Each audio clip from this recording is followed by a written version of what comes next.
Got circles going around on the screen. Possibly this is working. No idea. It looks like it. With a bit of luck, it looks like it's been going for 5 seconds. Nobody's here yet, so I'm going to go and do the one thing that I hadn't managed to do. I'm going to go and get a drink of water that's a little bit bigger than this. As you can see, it's not very large. Back in a moment.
Right, well, look, people are turning up.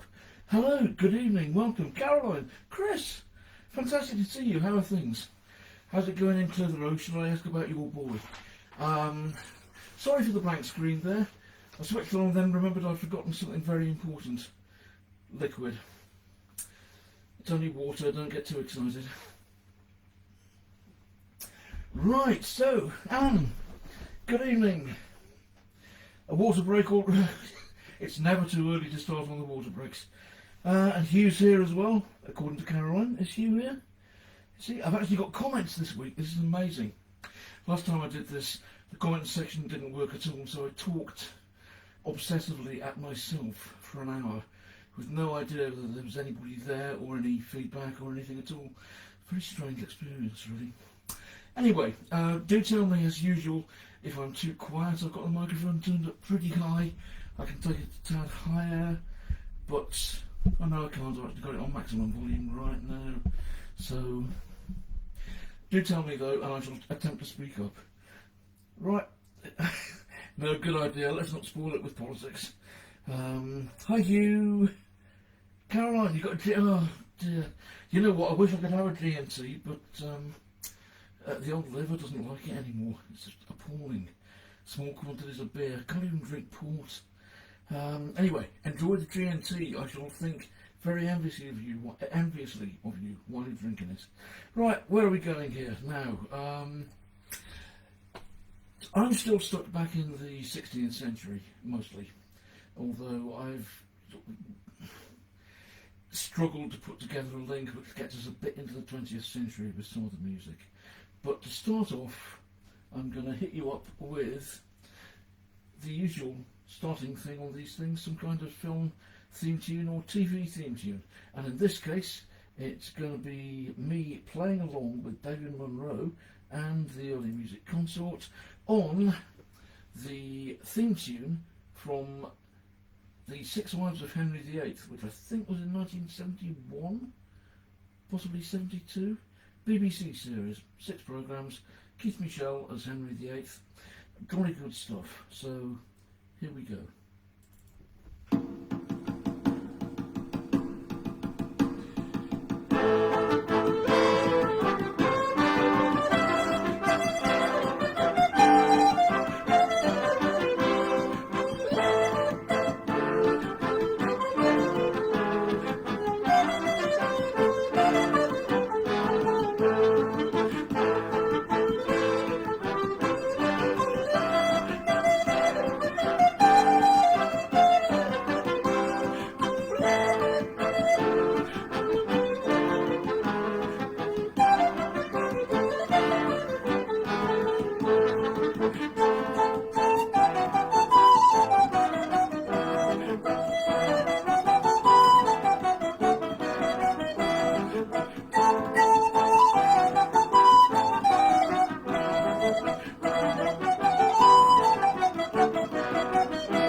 was the theme tune, as I said, from the Six Wives of Henry VIII, and I think 1971.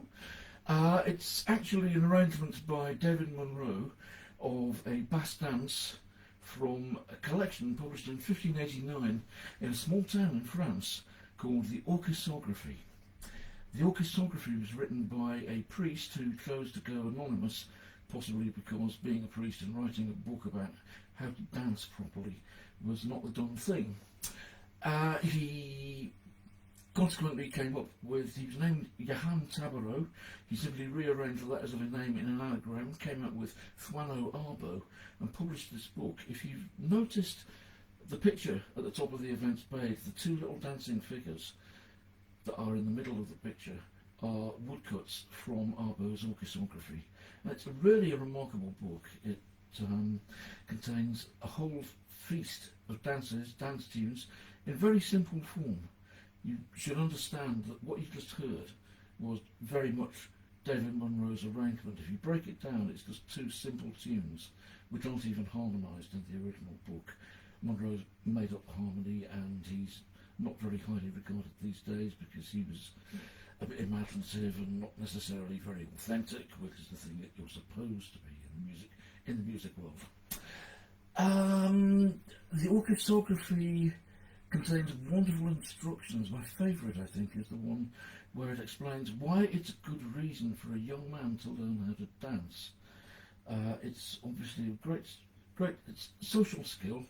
It demonstrates you're cultured, that you're not just a rough, brawling, fighting type of a guy, or a scholar, but you have a broad education and you can get out there on the dance floor and move your feet in the right order at the right time. But also because you need to check out your partner. And there's this lovely sentence in here about which explains it's about the only way within the society of late 16th century France where you could get close to your dance partner and discover whether they smelled, as Arbo puts it, of bad meat. Which obviously would not be someone who you would choose to have the next dance with. Right, so we're in 1589 here with Arbo's Orchesography, and it's 1 year after the Spanish Armada, which nobody expects. Oh, Hugh's got no sound. Andy's here. Hugh says yay, so I guess he's got sound. Terry's here. Andy says it's sounding okay. Pete, hey, good to see you. How's things in my part of the world, Mike? Well, it's quite sunny. The rubbish hasn't been collected very efficiently for several weeks. The buses are full of people not wearing masks. I guess it's probably much the same as it is anywhere, really, except possibly London. Pubs are open, but I don't really know anything about that because I don't feel any desire to go out and go to the pub or go out and hit the town and go on a massive spending binge. So really, I'm still locked down. So, carry on there. That was Ace. Lovely. Evening, Ricky. Yeah. Mr. Jacobson. Greetings from Darmstadt. I didn't know you were in Darmstadt. I didn't know if it was in Darmstadt these days. I'd have put together some Stockhausen had I thought of it. Am I getting a bit quiet now? Right, okay. It's probably because I'm speaking at the keyboard rather than at the microphone. Right, carry on. Now, the Spanish Armada, which I'm sure everybody knows about. It's one of those like Battle of Hastings things in history that everybody comes across in school, and you sort of remember it, and it's built up as one of those great British triumphs. The plucky little British island fighting against a great big fleet of Spaniards who were coming to invade the country and kick out great Queen Elizabeth I. And the plucky Brits won. Their little ships went out and harassed the fleet of Spaniards in the English Channel, sent fire ships in, set them all on fire, and generally kicked them out of the channel, and they had to sail all the way up to the north end of Scotland, right round Donegal and back round via Ireland to get back to Spain, and they actually suffered more losses in the course of that than they did in the battle. Ah, Mr. Gilliard's got a picture of what looks like Charlie McCarthy. Nice hat though. Anyway, hey Roddy, stick around.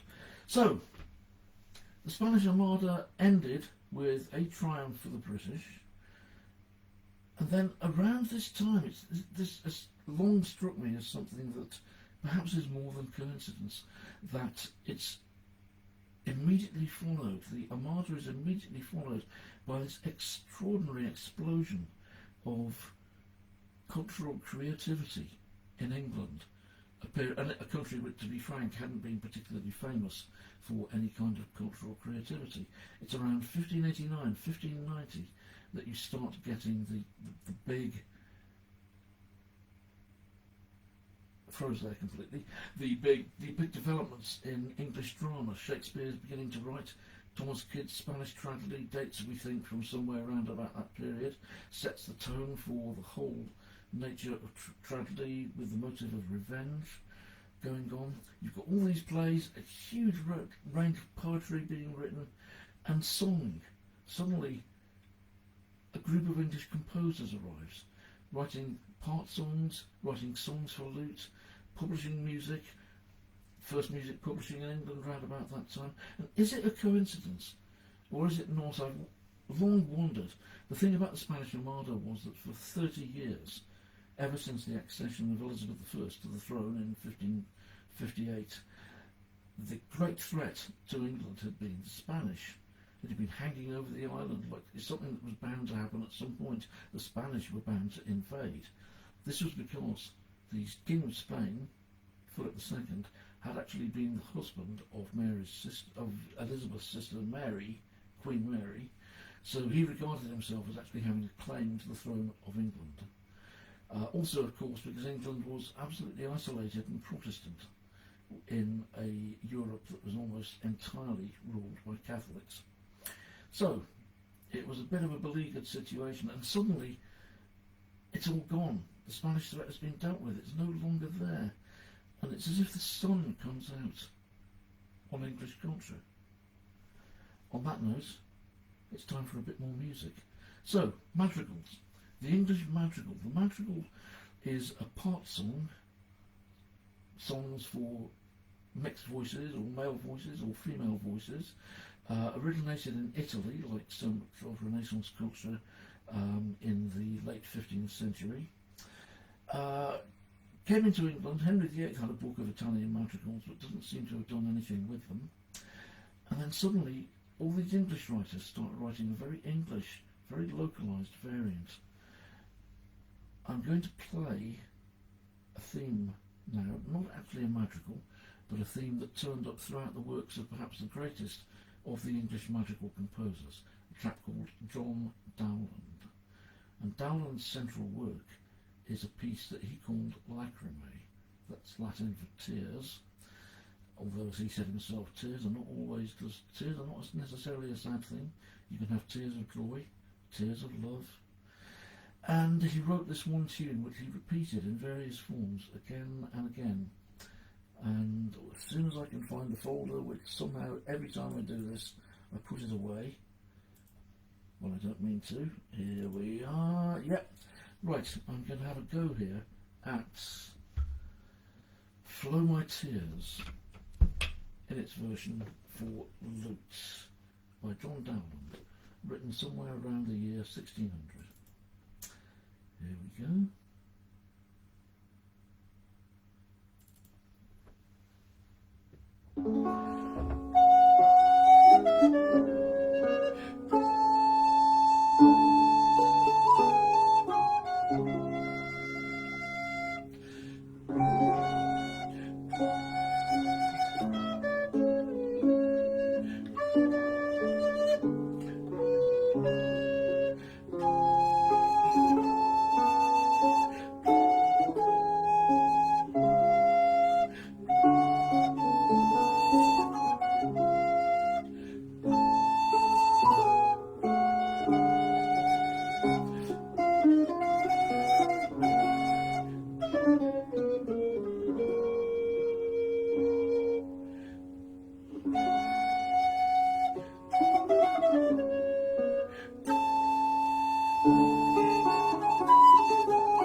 Flow My Tears in the flute arrangement, the lute arrangement by John Dowland.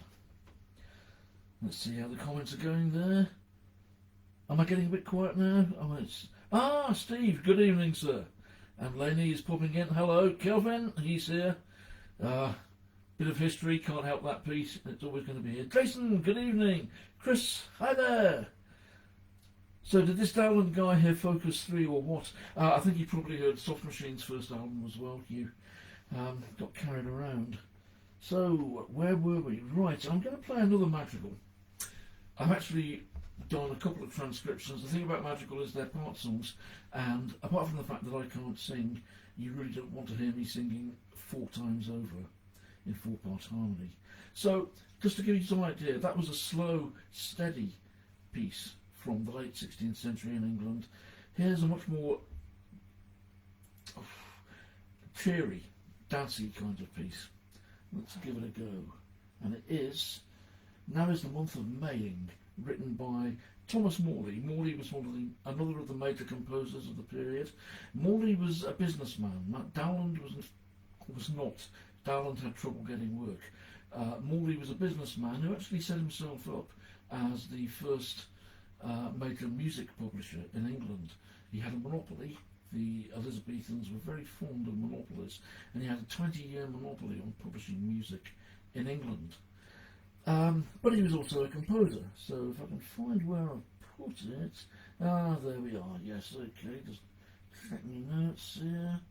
Right, let's give this a go. This is Now Is the Month of Maying.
Hopefully you weren't able to hear the sound of barking dogs in the background of that backing track, because they were certainly there. I was trying to record all this the other day, and every dog in the neighbourhood seemed to be out back barking, possibly because I was playing recorder. I hope not. Right, now let's just get rid of that folder. Here we are again! What's happening? Everybody going, hi John Humphreys. That means John's around here somewhere, although I can't see him. Woo, says Hugh. And clap, clap, clap, says Andy. And I'm not quite sure what Caroline's doing there. It looks like applause. I'll settle for applause, that's fine. It could be brickbats, I don't know, but it looks like applause. So we'll go for that. Just hang on 1 second. I haven't had a water break in 20 minutes.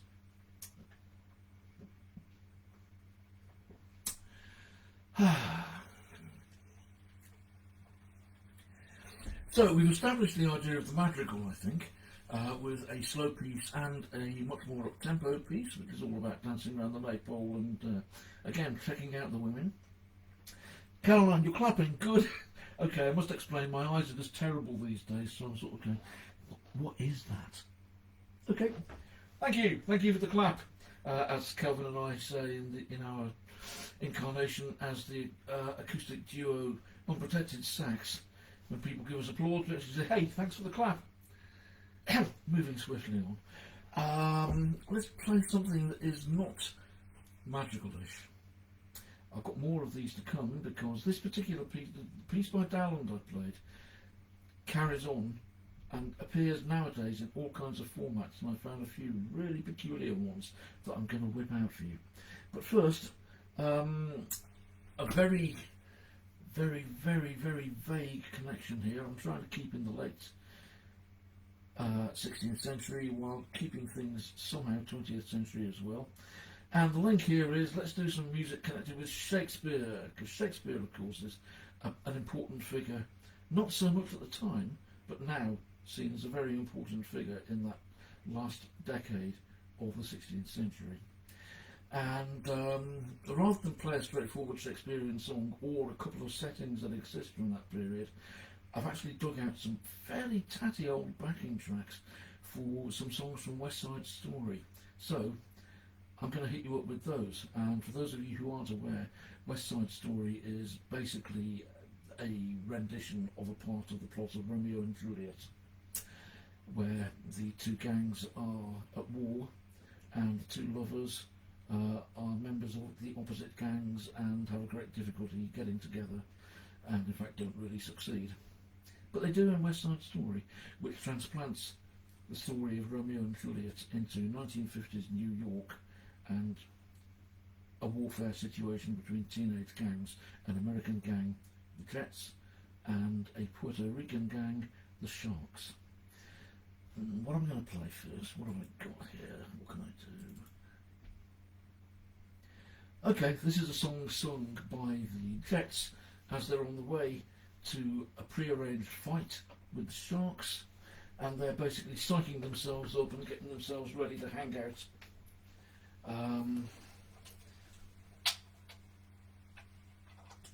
And have a good rumble. And it's called Cool. And it's a very simplified version of the original song by Leonard Bernstein, but it's still a fab track. Really meant a lot to me when I was a kid.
There's all sorts of little tricky bits that go on in the full version of that number, and maybe one day I'll get around to it. But for now, that was the short and treaty karaoke version of Cool. Music written by Leonard Bernstein, book by Arthur Lawrence, loads of great dance choreography by Jerome Robbins, and some input on the lyrics by a young lad called Stephen Sondheim, who went on to be probably the top writer of American musicals in the 70s, 80s, on into the 90s. Probably just put this big weight of metal down. Right, so that's a sort of vague connection between the 1950s Shakespeare and the 1590s. Moving back in the direction of the 1590s again, I've just played a piece of Dowland. Now let's give it another go. I found this absolutely amazed me, laughed my head off. To my absolute disbelief, a version of Dowland's Flow My Tears is currently one of the set pieces for the Trinity College London Grade 6 exam in electronic music. I'll just let that sink in for a moment. Okay, and I have actually found the sort of guide piece that Trinity provides, and I'm going to give it a whack. And here we go, we're going to have an electro-pop version of John Dowland, who, as Hugh said, was already done by Focus in the early 70s, but this is a bit of serious synthesizer trees about to come up. Right. Okay, have I got the right instrument? I haven't. I need the treble recorder for this. Okay, right, let's go.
And there we are, that's John Dowland, a moody, difficult man according to his contemporaries, As I said, had great difficulty in securing work. He was mostly worked abroad, struggling always to get a position in England. Finally did, and then died a few years later, sadly. And there he was, dragged kicking and screaming into what sounds distinctly to me like the 1980s. Right, now, where are we next? Next, a bit more water. Got a very dry throat tonight. Hope the kin's going down well, Caroline. I hope everyone's having a good drink while they're at it. Ricky, you got Jack and Coke? That's better. Right, a quick look down the comments. I should probably turn the microphone up again. I turned it down for the saxophone but forgot to turn it up. Where are we going here? Oh dear, right, going backwards. Is that a new cup? Yes, Andy, it's a new cup. It's a different cup every week. I have a supply of these things. This appears to have been damaged by paint at some point, but I mean, holds water okay. Kelvin says, that's. I agree. Right. Yeah, Cool's a great track. Love the top. Andy, right on top of it, mate, there. Loving the Calciada version. Excellent.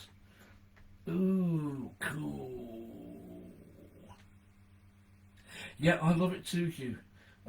Yes, in the movie, yes, it doesn't make any sense in the movie at all, does it?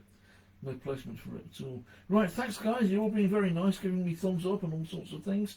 Right, now, as promised on the event page, I'm going to introduce the Dewberry.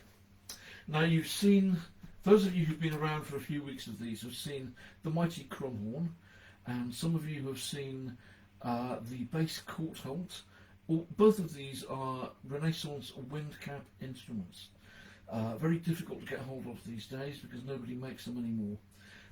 There used to be two people working for a German firm called Merck who make these recorders. I don't know if you can see it. It's probably far too fuzzy, but it says Merck just below the hole. The two guys who made Renaissance windcap instruments for them basically got old, retired, and hadn't trained anybody up, so the factory closed down the workshop. That was in 2008, and the only way to get most of these windcap instruments these days is to look on eBay and keep your fingers crossed and pay an awful lot of money. I mean, I paid quite a lot for my soprano Crumhorn, but I've wanted a soprano Crumhorn since I was a teenager, so more than happy to pay out for it. However, there is the Early Music Shop, which has been around since the early 70s. Started in Bradford, these days it's in Saltaire in Yorkshire, and also with a branch in London. It won't get you any Crumhorns anymore because there just aren't any to be had, but they've started making a few kit instruments, including another of these Renaissance windpipes like the Courtholt, which we don't know actually whether it really existed or not, because there are no models left in museums or collections or anything. All we have is a bunch of technical drawings in a book written in 1615, around about then, by the German publisher, writer and composer Michael Pretorius. And Pretorius put little technical drawing designs of various instruments that, you know, that's the only record of them there is. And the people at the Early Music Shop are making a kit of a pipe that they call the Lorimer. I'm not so fond of that name, so I call it the Dewberry. And it's called the Dewberry courtesy of the wonderful Mr. Malcolm Travis, who is normally here at these things, but I believe he's actually in the pub tonight for various reasons. He'll catch up with it later. And I bought this kit. The shop did a flash sale. The kit was reduced to 75 quid, which, given that you usually pay several £100s for this sort of instrument, I thought, right, the heck with it. I'm having another windpipe, another reed cap instrument. And here it is. If you can see it, you can see the whole length of it there. Well, it's got a nice flared little end. And where are we? Yes, you can see the finger holes down the front and the cap on the top, and if you reverse it, you can see the slot, which is what I blow into, and the reed is set inside the top of the tube, inside the wind cap, and you blow and the reed picks up the wind and makes a noise. And this kit arrived, and it was basically all of this pipe but with no finger holes, and instructions for drilling and templates, and I looked at it and went,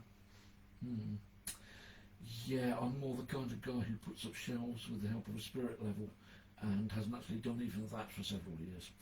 So I called up Mally, who lives around the corner from me, and Mally very kindly agreed to help me out with this, and even built a jig for it and supplied his drill bits and so on, and suggested, which is not in the kit, suggesting putting some indentations, I don't know if you can see them, he's filed roughly over the holes so that it's easier to find them with the fingers. And here it is. It's an Alto windpipe. It's not quite finished yet. I'm waiting for some beeswax to arrive so that I can seal the binding where the recap goes on and also do up the reed properly. The reed needs to be wound in flax, soaked in beeswax. It needs the flax because that's water absorbent. Obviously you're blowing into this thing. It's an enclosed case. You're getting a lot of moisture going on. At the moment, I've bodged it in place with that great 20th century bodge, masking tape. But although it works perfectly well, masking tape isn't water absorbent. So I've got some beeswax on the way. I managed to get some free from Amazon. I'm not quite sure how that happened. They're not even charging me for postage. But it's on the way. Should be here in a few days' time, and I'll then beeswax it up. And the Dubry, as we're calling it rather than the Lorriman, will be ready to fully go into action. But right now, I'll just give you a little bit of its sound.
It's a wonderful piece. The soprano, the drum horn is a soprano. This is roughly an alto pitch. Getting a bit of blocking in the windway there. Need to clean that out fairly promptly. It's easier to blow than the drum horn, which is quite hard work. And it's really nicely pitched, I've got to say. These things normally, and you can only really pitch it and tune it by blowing. It's your breath pressure that tunes it, so you can't really mess with the reed at all. So you've got to keep an even breath pressure all the time. As you could tell, it was a bit all over the place, but on some of these instruments, that's really, really hard. This is quite easy. So I'm very pleased with that. Excellent purchase, and I'll be looking for exciting things to do with it. Emil is here. You made it. Just. Yes, you've got 15 minutes to go. Yay! Did you catch the Dubry? Another picture of the Dubry. I'm really pleased about this. It's just a lovely thing.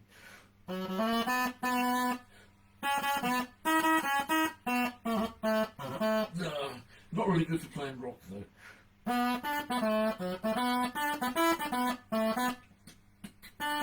There you go. You can play that on just about any instrument going, I think. So there you go. Bit of Deep Purple on the Dubry. Right, now where was I? Let's look at the comments again just for a moment. Emily's here.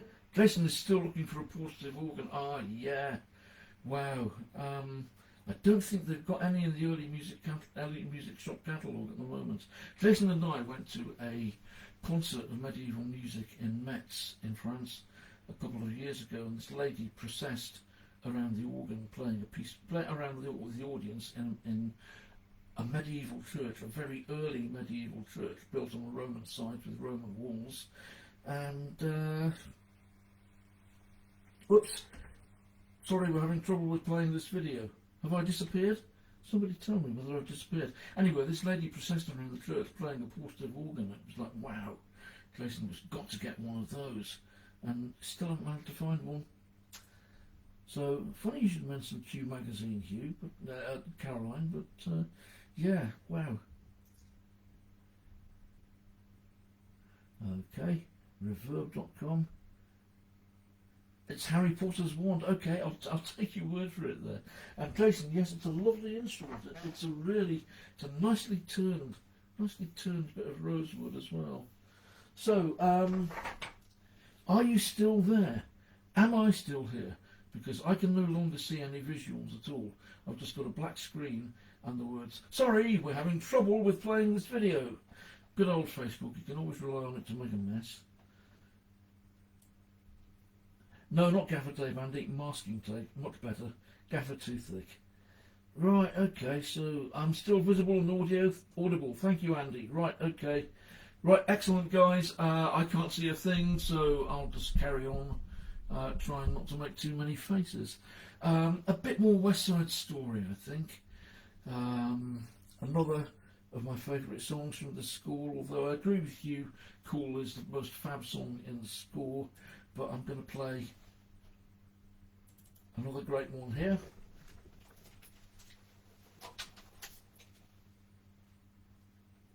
And this is Something's Coming. Let's turn the microphone down a bit.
Lovely song.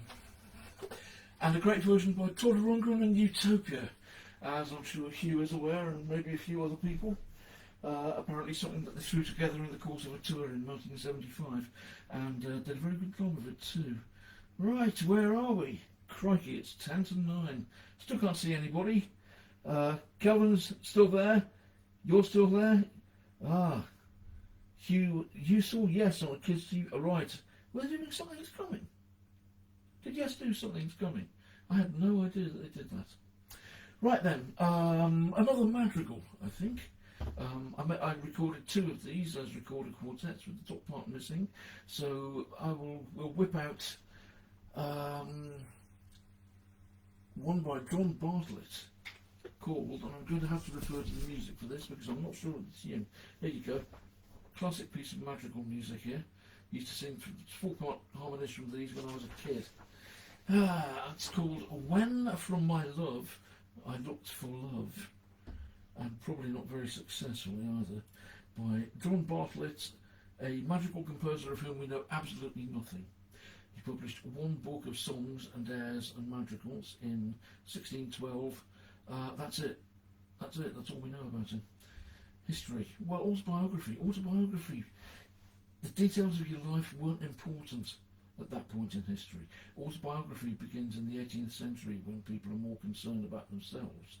In the 16th century, they're still really following the medieval idea that you're not important. You're just part of God's creation, like everything else is. So you don't need to make notes about your life, and nobody needs to know right about who you are or what you've been doing. Anyway, rambling away there, probably inaudibly because I didn't turn the microphone up again after playing the saxophone. Right, John Bartlett, When From My Love I Looked for Love. It's very short, but quite sweet.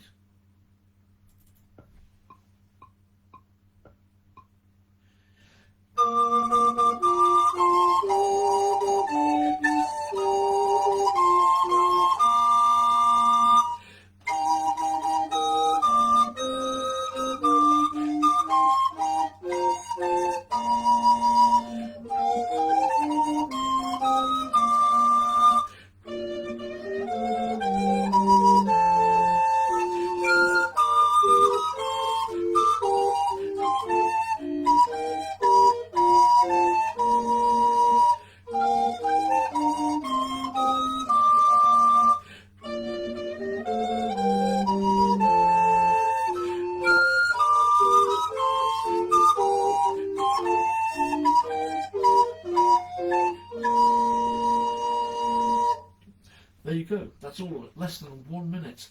As I've said in previous streams, music at this point, before we get to the development of different systems of tuning in the 18th century, the arrival of equal temperament and things like that, nobody really the only way of extending music is by repetition. So a madrigal would typically have several verses so that it could repeat a single piece of musical material with different lyrics. A bit like a pop song, really. The madrigal, incidentally, it was revived. Interest in it was revived in the early 18th century, and it's remained more or less in place ever since then. The Madrigal Society, based in London, is one of the longest standing, if not the longest standing, musical societies in existence. It's been around for like 275 years. It's only recently that it's cancelled its weekly meetings because of the virus. Right, okay, getting way close to the end, so just to get things cheesy and move away from the theme entirely, I will not talk about madrigals anymore. Instead, I'm going to play some disco. This is a version of Cole Porter's tune, Love for Sale, great jazz standard. I did a cover of it a few days ago up on YouTube, and while I was looking around for tracks to that, I found a track to the version by disco band Boney M. In fact, the title track from their 1997 album, 1977, not 1997, start again, 1977 album, Love for Sale. And if you want to see something that is about as incorrect as it could possibly be, then do go on Google and look up Love for Sale by Boney M. You won't believe the cover. I mean, okay, it was the 1970s, but I'm not sure you could get away with that in the 1970s. Certainly not now. Anyway, worth a look. And here is a bit of a disco freak out on Love for Sale. Close to taking us out. I'll get another number in after this, I think. Let's go.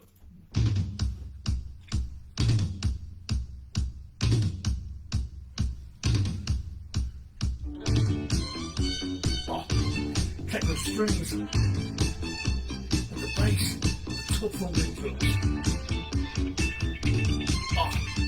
There you on guitar. Let's go.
Okay.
Right, moving swiftly on, because actually we've got to 9 o'clock, but of course there's no reason to stop. Facebook doesn't actually stop right now, and I've realised that yet again I've completely forgotten the obligatory Frank Zappa piece.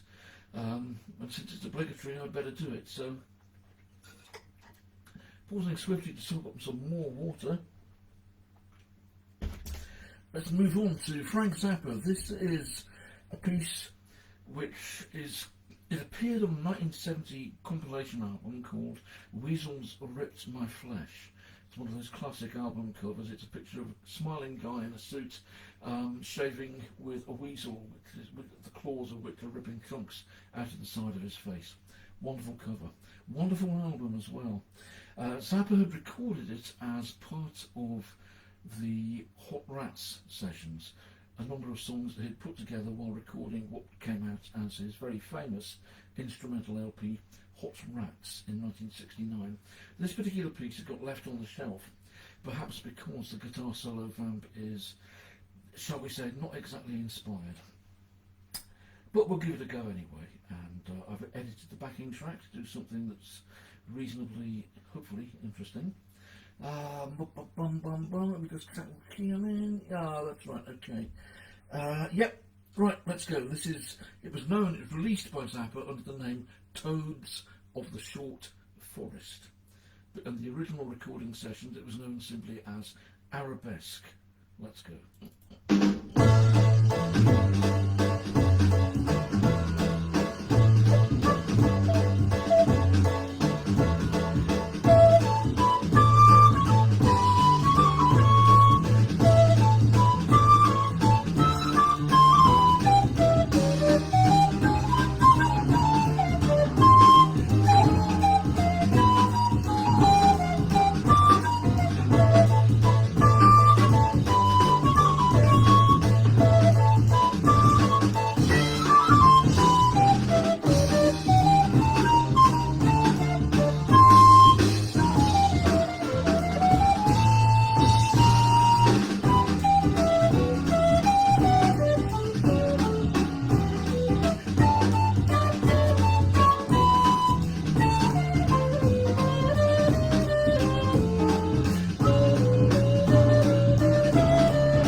And that was Toads of the Short Forest, or Arabesque, by Frank Zappa and Ian Underwood on piano. Zappa wasn't actually playing on that at all, it was just a piano, bass and drums go the backing track.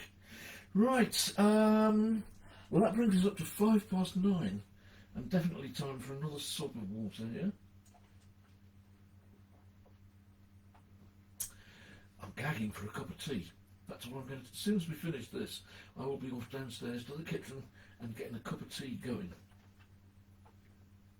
Nice bit of free trade Assam from Lidl.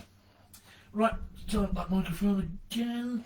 What else have we got? I've moved on from the madrigals a bit. Although, having said that, let's fit in one more version of Dowland's Flow My Tears. And this is an arrangement for brass. Although, yet again, I'm going to stick with the recorder. So, Flow My Tears for brass section.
And there.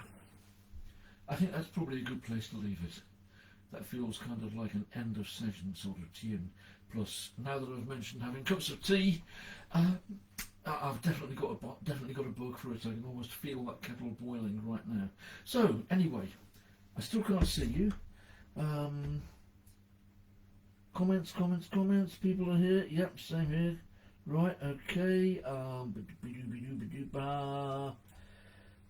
Right. Everyone seems to have gone quiet, which is probably a very good idea. Right then. Thank you for being here. As always, I'm amazed that some of you choose to turn up.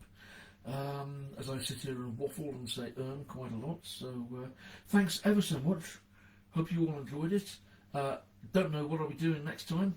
Hopefully I'll have got my head out of the 16th century by then, or maybe I'll do something more elaborate along the same lines, especially if I can find my copy of Arbo's Orchesography, in which case it's going to be Dance Routines a Go-Go circa 1589. But in the meantime, everybody take care, look after yourselves. Hope to see you again in 2 weeks' time. Hope to see some of you before then online. Good night, everyone.